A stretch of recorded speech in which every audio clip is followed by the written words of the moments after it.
এক কাপ চা শুনতে খুব সাধারণ একটা নাম, কিন্তু এই নামটার ভেতরে লুকিয়ে আছে একটা অসম্ভব মানুষের অসম্ভব গল্প।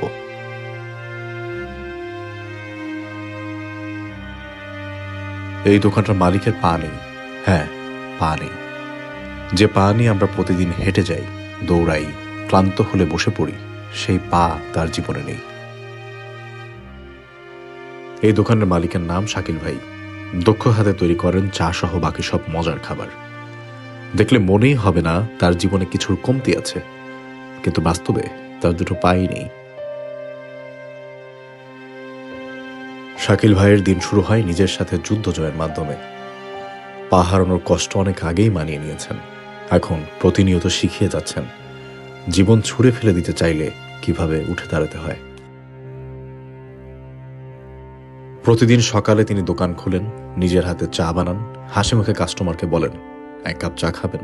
ফ্রেশ হয়ে তারপরে নিজেই হুইল চেয়ারটা পিছনে উঠাই। এটা পিছনে উঠে এটার পিছনে আমি একটা মডিফাই করে নিয়েছি, যেটা হুইল চেয়ারটা ক্যারি করা যায়। তারপর আসি, দোকানটাতে আসি, আমার স্টাফ আছেন, ওনাদেরকে চাবি দিলে ওনারা দোকানটা খুলে, দোকানটা ওনাদের মতো গোছায়, আমিও সাথে হেল্প করি। ওনাদের ক্লিনিং প্লাস হচ্ছে আপনার ওনাদের যে দোকান রেডি করার সময় যে ফুড প্রিপারেশন এভরিথিং, কাটা কুটা, এগুলোতে আমি সহযোগিতা করি, সাথে থাকি। তারপরে আমি দোকানে আসার পরে প্রথমত আমি হুইল চেয়ারটা আমার স্টাফদের সহযোগিতায় বা নিজেও নামাইতে পারি, নিয়ে এটা ওপেন করি। ওপেন করার পরে এটাকে আমি সাইড করে তারপরে এটাতে ওঠার জন্য নিজে উঠি। ওঠার পরে আমি সামনে যাওয়ার পরে তারপর আমি কিচেনে যাই। কিচেনে যাওয়ার এটা হচ্ছে এখান থেকে আমি একটা টুলের হেল্প নিই, যে টুলটা দিয়ে আমি ভিতরে যাওয়ার সহযোগিতা হয়। তারপর এখানে আমি একটা কাঠের চেয়ার বানাইছি, যেটাতে হচ্ছে আপনার হুইল সেট করে নিয়েছি, যেটাতে আমি ভিতরে মুভ করে সব ধরনের কাজ করতে পারি খুব ইজিলি, কোনো সমস্যা ছাড়াই। তারপরে আসার পর এখানে আস্তে আস্তে টেবিলগুলো গোছায়া তারপরে আমি আস্তে আস্তে রান্নার সাপোর্টিং যে কাজগুলো থাকে, চিকেন রেডি করা, তারপরে হচ্ছে চা, লিকার, কফির আইটেম, দুধ আইটেম, এগুলো রেডি করি ধীরে ধীরে।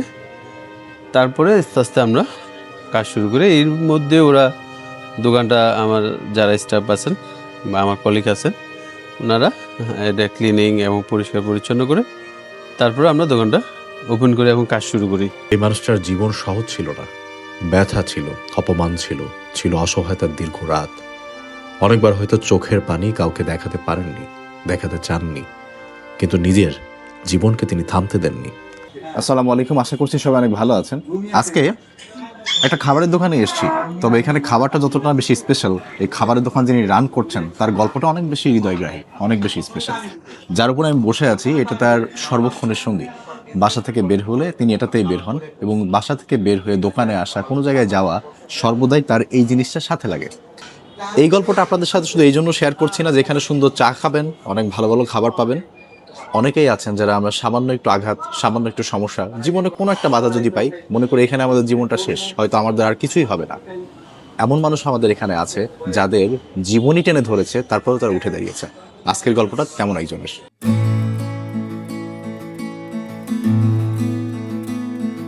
জায়গাটা বনশ্রী রোড নাম্বার 13, 10তলা মার্কেটের 2 নম্বর গেটের একটু সামনে বাম পাশে একটা ছোট্ট গলি আছে। এই গলিতে একটা চায়ের দোকান, যেটার নাম হচ্ছে এক কাপ চা। এলাকার লোকজন বিকেল হলে, সন্ধ্যা হলে এখানে সে চা খায়, আড্ডা দেয়। ভাইয়া, আমার নাম মোহাম্মদ শাকিল ভুঁইয়া। এক কাপ চা, এই দোকানটা কবে শুরু করলেন? আমি এই দোকানটা শুরু করছি গত বছর নভেম্বর মাসের 1 তারিখ থেকে। এখানে কি কি পাওয়া যায়? শুধু চা? না, আমাদের এখানে চা পাওয়া যায় 25 রকমের চা, পাশাপাশি হচ্ছে আপনার কফি পাওয়া যায়, বোবা টি পাওয়া যায়, বোবা কফি পাওয়া যায়, এবার বারবিকিউ চিকেন পাওয়া যায়, সিঙ্গারা পাওয়া যায়, মোমো পাওয়া যায়, লাইট স্ন্যাক্সের মধ্যে মোটামুটি বেশ কিছু আইটেম আছে। মিট বক্স পাওয়া যায়, বার্গার পাওয়া যায়, সিঙ্গারা পাওয়া যায়, স্যুপ পাওয়া যায়। এই যে এত এত আইটেম বললেন, আপনার শেফকে? আমি এখানে আমি নিজেই শেফ, এগুলো সব আমার নিজের হাতে তৈরি। এবং এখানে কিছু প্রত্যেকটা ফুডেরই একটা ইউনিক টেস্ট আছে। তার রিজন হচ্ছে যে ফুডটা হচ্ছে একটা শেপ, বা ফুড প্রিপারেশনটা হচ্ছে একটা আর্ট। আপনি যখন একটা ফুড প্রিপারেশন করবেন বা ধীরে ধীরে যখন ওটা নিয়ে কাজ করবেন, সেম ফুডটাই আপনি ডে বাই ডে বুঝতে পারবেন যে এটাতে আসলে কীভাবে এটাকে ইউনিক করা যায়, কীভাবে টেস্ট আনা যায়। আপনি যদি সন্ধ্যার দিকে আসেন, এখানে বেশ একটা ভিড় চোখে পড়বে এবং মানুষজন খাচ্ছে, মজা করেই খাচ্ছে, সেটা আপনারা দেখতে পারবেন। আচ্ছা, আমরা যদি আজকে কিছু খেতে চাই, আপনারা এখানে একটা অফার দেখছি যে 320 টাকার বার্গার আপনি 200 টাকায় খাওয়াচ্ছেন। এটা কি বার্গার? এটা হচ্ছে বারবিকিউ মিনি বার্গার। তো এটা 300 বারবিকিউ চিকেন থাকবে, আর তো ভিতরে সালাদ থাকবে, সস মেয়োনেজ থাকবে। ওই বারবিকিউ চিকেন বার্গারটাই আমরা রেগুলার প্রাইস হচ্ছে আপনার 80 টাকা করে, 320 টাকা, ওটা আমরা 200 টাকায় খাওয়াচ্ছি। বেসিক্যালি অনেক স্টুডেন্ট আছে যারা দেখা যাচ্ছে বাইরে যখন মুভমেন্ট করে বা স্কুলে আসে, তারা আমাদের যারা আমরা মনে করেন যে জব করি বা সার্ভিস হোল্ডার, তাদের মতো অতটা স্বাভাবিক জীবন স্টুডেন্টদের হয় না। আমরা একটা সময় স্টুডেন্ট লাইফটা পার করেছি, ওদের কথা চিন্তা করেই আমি এখানে আসলে এই বার্গার অফারটা রান করছি। স্টার্টিং থেকে এখনও টিল রাখছি, রানিং করে রাখছি। আমাদেরকে একটা বার্গার খাওয়ানো যাবে আজকে, বানাতে পারবেন? 100%। ঠিক আছে, তো আমরা আজকে ভাইয়ের হাতের বার্গার খাবো, আর যেহেতু নাম এক কাপ চা, চা তো অবশ্যই খাবো। ঈদের ছুটিতে বাড়িতে গেছিলাম, তখন আসার সময় আর কি আমার এই দুর্ঘটনাটা ঘটে। আমি আসতেছিলাম গত 2025-24 সালের এপ্রিল মাসের 16 তারিখে, ঈদের ছুটির পরে দেশ থেকে। তো আমার দেশের বাড়ি কুমিল্লা, বিপুলাসার। এটা পড়েছে হচ্ছে লাকসাম থানার, মনোরগঞ্জ থানার, আগে লাকসাম থানায় ছিল, এখন মনোরগঞ্জ থানার মধ্যে। তারপরে আমি কুমিল্লা নিমসার বাজার আসার পরে ওইখানেই ইভিনিংয়ে রাস্তাটা দিয়ে আসতেছিলাম। তো পিছন থেকে এর আগে কিছুক্ষণ বৃষ্টি হয়েছিল, বৃষ্টি হওয়াতে আমি হচ্ছে আপনার বসে কতক্ষণ রেস্ট নিয়েছি চা দোকানে। রেস্ট নেওয়ার পরে বৃষ্টি থামার পরে আমি বাইর হয়েছি। তো আমার পায়ে ফর্মাল ড্রেসে আসতেছিলাম, ঠিক তখনই হচ্ছে বাজার শেষ মাথায় আমি হঠাৎ করে মনে হলো যে পিছন থেকে কিছু একটা আমার একটা ধাক্কা দিল, আমি পড়ে গেলাম, এটুকু আমার মনে আছে। তারপরে তো আমি পড়ে যাওয়ার পরেই হচ্ছে আমি উঠে দাঁড়াইতে গেছি, দাঁড়াইতে গিয়ে দেখলে যে আমি পায়ে কোনো শক্তি পাচ্ছি না। তখন বুঝলাম যে না, আমার পায়ে কোনো প্রবলেম হয়েছে বা পা কেটে গেছে।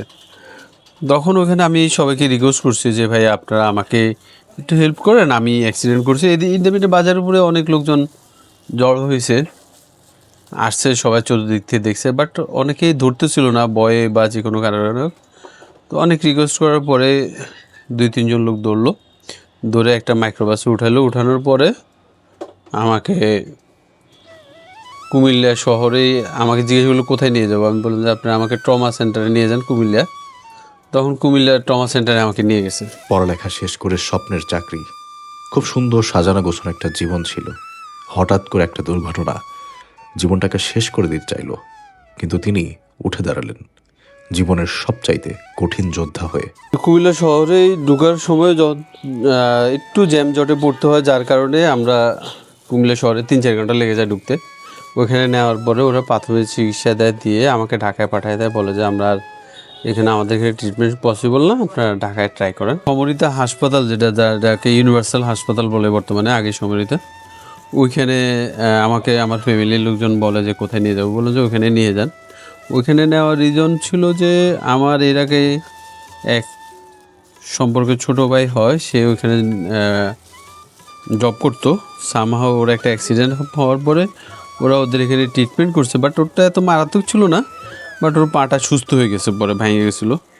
তো আমার একটা বিশ্বাস ছিল, যেহেতু একটা জানা ছিল যে ওইখানে ট্রিটমেন্টটা হয় এবং একজন সুস্থ হয়েছে, একটা মাথায় কাজ করতেছিল যে তাইলে এখানে তাইলে হয়তো আমি সুস্থ হব। তো ওইখানে যাওয়ার পরে আমি তখন রাতে 2টার দিকে সম্ভবত ওইখানে আমরা যাই। যাওয়ার পরে ওরা হচ্ছে আমাদের প্রাথমিক চিকিৎসার জন্য নিয়ে যায় বলে যে এখানে উনি তো ইয়ে হয়েছে, এই ট্রমায় বা কি যেন একটা বলো যে ট্রমার মতো হয়েছে, ওনাকে আগে আইসিইউতে নিতে হবে।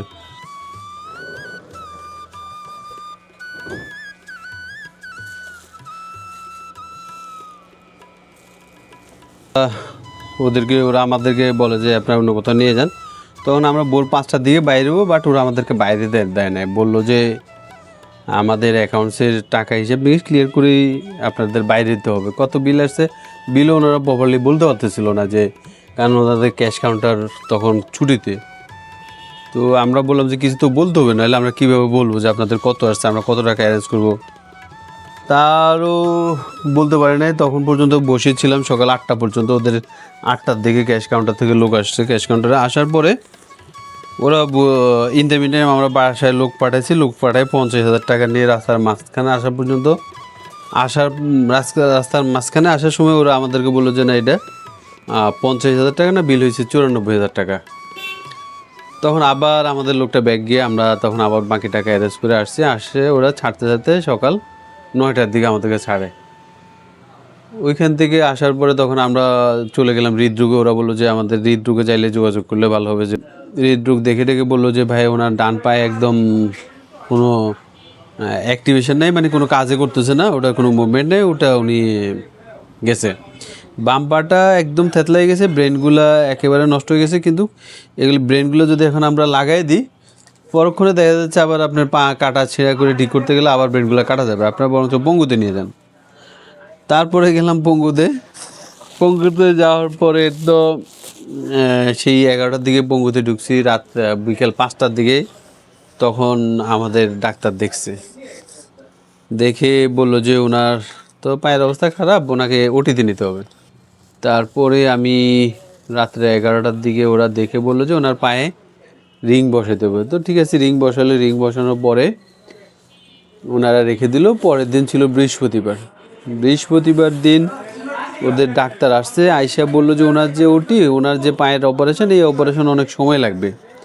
তো আজকে তো আমাদের লাঞ্চের পরে বেশিরভাগ ডাক্তারে চলে যাবে, আমরা তো আজকে ওনার এটা ধরতে পারবো না, রোববারে ধরবো। ইন দ্য মিন টাইম আমার পালস কমে গেছিলো, আমি নিঃশ্বাস নিতে কষ্ট হচ্ছিল, আমার ইউরিনের সাথে ব্লাড যাচ্ছিল, অনেকগুলো প্রবলেম দেখা দিচ্ছে। তখন আমার ফ্যামিলি বললো যে না, আমরা যদি ওনাকে এখানে এইভাবে রাখি তাহলে তো মারা যাবে।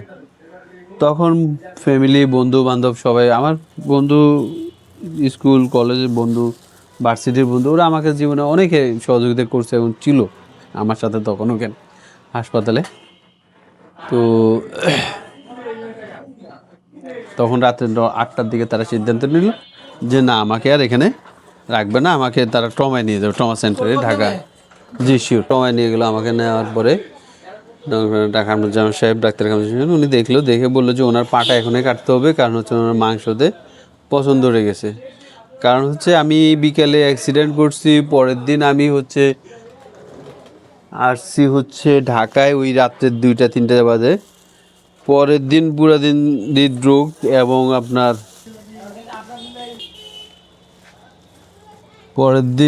ওই দিন 2-3 দিন চলে গেল আমার এই বিভিন্ন হাসপাতালে দৌড়াদৌড়ি করতে করতে। পরের দিন আমি গেলাম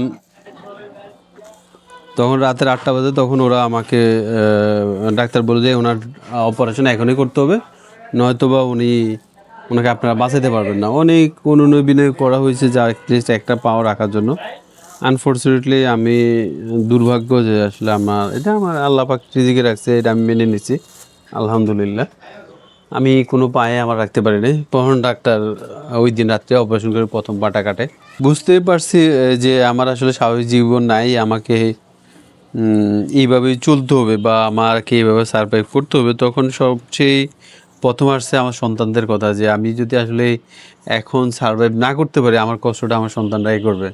সো আমাকে কিছু করতে হবে, অ্যাটলিস্ট তাদেরকে মানুষ করার জন্য হইলেও আমাকে কিছু করতে হবে। তখন আমি অনলাইনে ফুডের রিভিউগুলো দেখতাম এবং ফুড প্রিপারেশন রেসিপিগুলো দেখতাম। তারপরে ওখান থেকে আসলে শিখার পরে যে বললাম যে হ্যাঁ, যেটা হয়তো আমি হয়তো একটা এরকম কাঠের একটা চেয়ার বানিয়ে নিলে ভিতরে মুভমেন্ট করে আমি ফুডটা প্রিপারেশন করে দিতে পারবো এবং কাস্টমারকে খাওয়াইতে পারবো। অন্য যে কাজই করি না কেন আমাকে অনেক মুভমেন্ট করতে হবে অনেক। বার্গারটা ভাই নিজে হাতে তৈরি করলো আমার সামনে, প্রসেসটা আমি নিজেই দেখেছি। আর এটা হচ্ছে চিজ দিয়ে চিকেন বার্গার, চিজের পরিমাণ বেশ ভালোই আছে, চলুন খাওয়া যাক। বিসমিল্লাহ।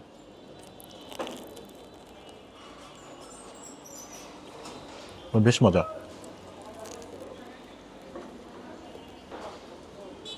চিকেনটা হালকা বারবিকিউ একটা ফ্লেভার আছে, কিন্তু একদমই পোড়া পোড়া না। আর চিজ এবং ওই সসের কারণে হালকা একটা সাওয়ার অ্যান্ড সুইট বোথ একটা কম্বিনেশন। যেটা আমার কাছে বেশি ভালো লেগেছে, ওনারা এই যে বানটা উপরেরটা বেশ একটা ক্রিস্পি ভাইব দিচ্ছে, বাট ভেতরে আবার সফট আছে, তো ওর কারণে খেতে আমার কাছে বেশ ভালো লেগেছে। সিম্পল মেকিং বাট জেনুইনলি খেতে ভালো।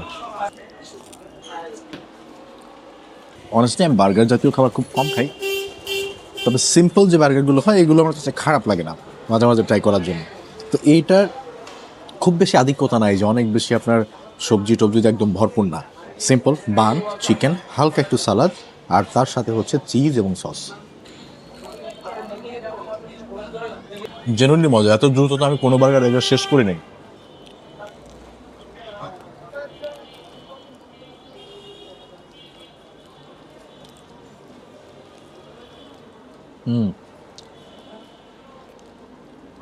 বার্গারটা বেশ ভালো ছিল, একদম ছোট না, মিডিয়াম সাইজের বার্গার, বাট আমি লাইক 2 মিনিটে শেষ করে ফেলছি। জেনারেলি ভালো লাগছে আমার কাছে। ওনাদের এখানে শুধু চা বার্গার এগুলো না, বেশ বড় সড়ো একটা মেনু আছে এবং বেশ কালারফুল একটা মেনু। এখানে বার্গার তো আছেই, 110 টাকা 70 টাকারও বার্গার পাওয়া যায়। বারবিকিউ বার্গার নামে একটা বার্গার আছে, এটার দাম মাত্র 70 টাকা। দেন 110 টাকা, 130 টাকা, 280 টাকা। মিট বক্স আছে 190 টাকা আর 250 টাকার।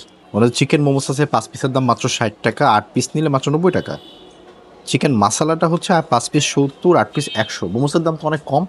মোমোস তো এগুলোই আমরা উত্তরা খাই 160 টাকা করে, 5 পিস করেই তো দেয়, 5-6 পিসই থাকে।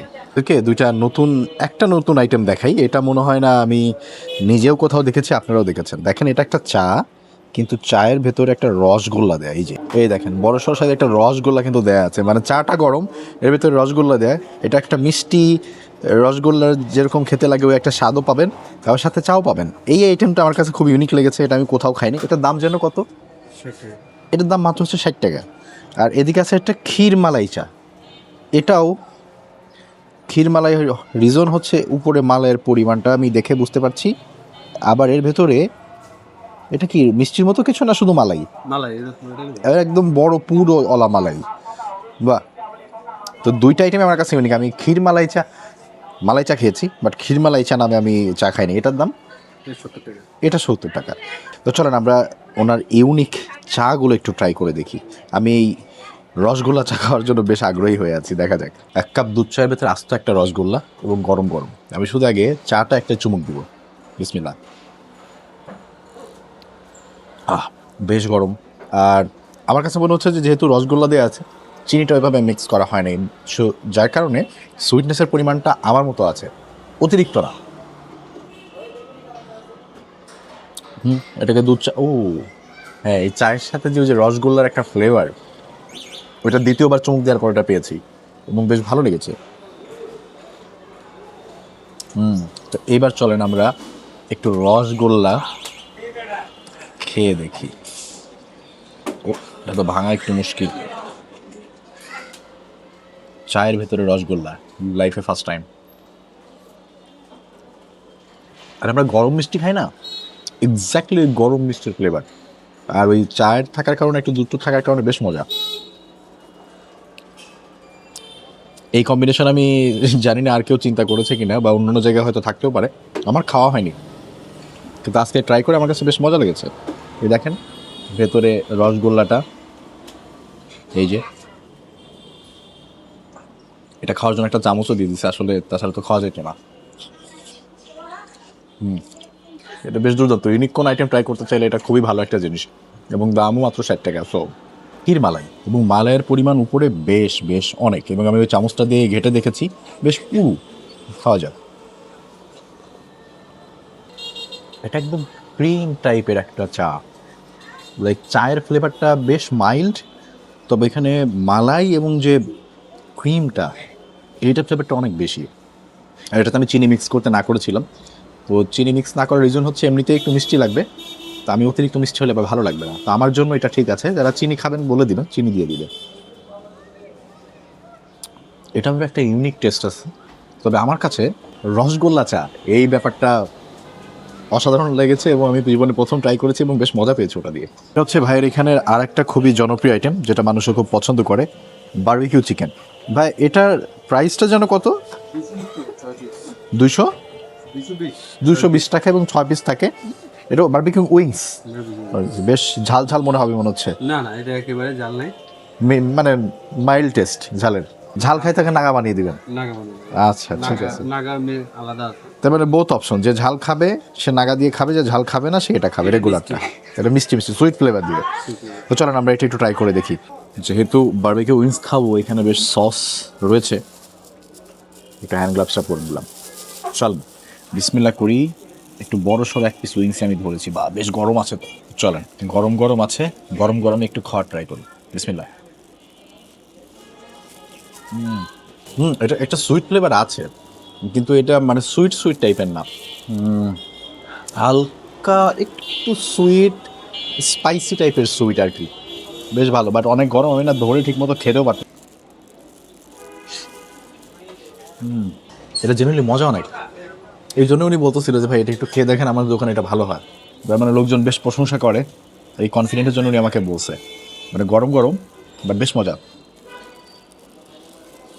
উইংসের মিটটা আমার কাছে পছন্দ, এর একটা রিজন হচ্ছে ওর উপরে একটা স্কিনের লেয়ার থাকে। আমি স্কিন অনেক পছন্দ করি মুরগির, মানে অনেকে আছে না যে মুরগির স্কিন, তারপরে মুরগির গিলা কলি যেগুলো খায় না, মানে আমি হচ্ছে এই টাইপের মানুষ যে আমার স্কিন, গিলা কলিজা, মুরগির হাড্ডিযুক্ত যে মাংসগুলো আছে এইগুলো আমার বেশি পছন্দ, এর জন্য আমি উইংসটা খেয়েও মজা পাচ্ছি।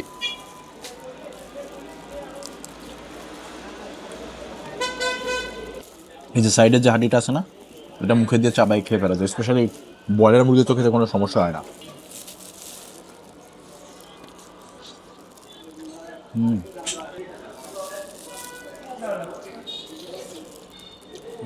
ওনার ছোট্ট একটা দোকান হিসেবে আমি যে কয়টা আইটেম খেলাম, একটা আমার কাছে বাজে স্বাদের মনে হয়নি, আমি এনজয় করছি বেশ। প্রথমে যখন আমি ওনার কথা জানতে পারি এক আপুর মাধ্যমে, আপুর নামটা যেন কি ছিল? শারমিন আর ফেরদৌস, ও হচ্ছে আমার ভার্সিটির ফ্রেন্ড। শারমিনা ফেরদৌস আপু, উনি আমাকে ফেসবুকে নক দিয়ে ব্যাপারটা জানায়। তো আমার অনেকদিন আগে আসতে চেয়েছিলাম, হয় না আজকে এসেছি। আপনার লাইফে বন্ধু যদি বন্ধুর মতো হয়, তারা আপনার লাইফে কতটা গুরুত্বপূর্ণ ভূমিকা পালন করতে পারে। আর মানুষের হার না মানা মনোভাব যদি থাকে, তাহলে সে লাইফে সে যে কোনো জায়গা থেকে আবার উঠে দাঁড়াতে পারে। এই যে পরতে পরতে বিভিন্ন কথা জানলাম, নিজেও অনেকটা ইন্সপিরেশন পেলাম। আমার মনে হয় যারা দেখবেন শুনবেন তাদের অনেকেই অনেক কিছু চিন্তাভাবনা পরিবর্তন হবে। তিনি জানতেন পা না থাকলেও মেরুদণ্ড থাকা খুব জরুরি। শরীর ভেঙে যেতে পারে, কিন্তু মন ভেঙে গেলে সব শেষ।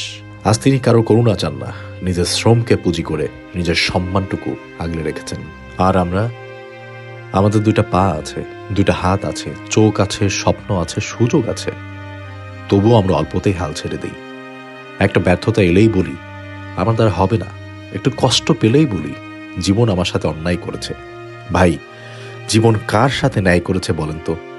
এই মানুষটার সাথে করেছে। তবুও সে লড়ে যাচ্ছে নিঃসন্দেহে, অহংকার ছাড়া, কাউকে দোষ না দিয়ে, নিজেকে শক্ত করে ধরে। এই এক কাপ চা আসলে শুধু চায়ের দোকান না, এটা একটা জীবন্ত অনুপ্রেরণা। এটা আমাদের আয়নায় দাঁড় করিয়ে প্রশ্ন করে, তুমি কি সত্যি অসহায়, নাকি শুধু হাল ছেড়ে দিতে চাও? আর যদি তুমি ক্লান্ত হও, হাল ছাড়তে ইচ্ছা করে, একবার এই মানুষটার কথা মনে করো, শাকিল ভাইয়ের দিকে তাকাও। হয়তো তখন বুঝবে সমস্যা আমাদের পায় না, সমস্যা আমাদের মনোবলে। জীবন চাই লড়াই, আর যে লড়ে সে একদিন না একদিন জিতেই যায়। হয়তো কেউ জানে না, হয়তো তিনি কাউকে জানতে দেননি এই চায়ের কাপের ভেতরে কত রাতের কান্না মিশে আছে। যখন অন্যরা হাঁটে সে তখন চুপচাপ তাকিয়ে থাকে, যখন অন্যরা হাল ছেড়ে দেয় সে তখন নিজের জীবনটাকে দুই হাতে ধরে রাখে, উঠে দাঁড়ায়, যুদ্ধ করে যায়। বিদায় নিয়ে আপনারা, খুবই অনুপ্রেরণামূলক একটি গল্প আপনাদেরকে শোনালাম, নিজেও শুনলাম, সময়টা কাটিয়েছি ওনার সাথে কথা বলে। জীবন যে কত রহস্যময় হতে পারে, কখন কোন দিকে মোড় নেয়, সেটা যে খুবই মানুষের পক্ষে বোঝা একদমই অসম্ভব, সেটা আজ আবার একবার ভালোভাবে উপলব্ধি করতে পারলাম। তবে এটাও সাথে সাথে বুঝতে পারলাম যে জীবন আপনাকে যেখানেই নিয়ে যাক না কেন, যদি আপনার চেষ্টা থাকে এবং আপনার ইচ্ছা থাকে এবং আপনি অতি সহজে হার না মানেন, তাহলে কোথাও না কোথাও থেকে আপনার জন্য ভালো কিছু অপেক্ষা করে আছে, যেটা আপনি খুঁজে পাবেন এবং জীবন আপনাকে আবার চলতে শেখাবে।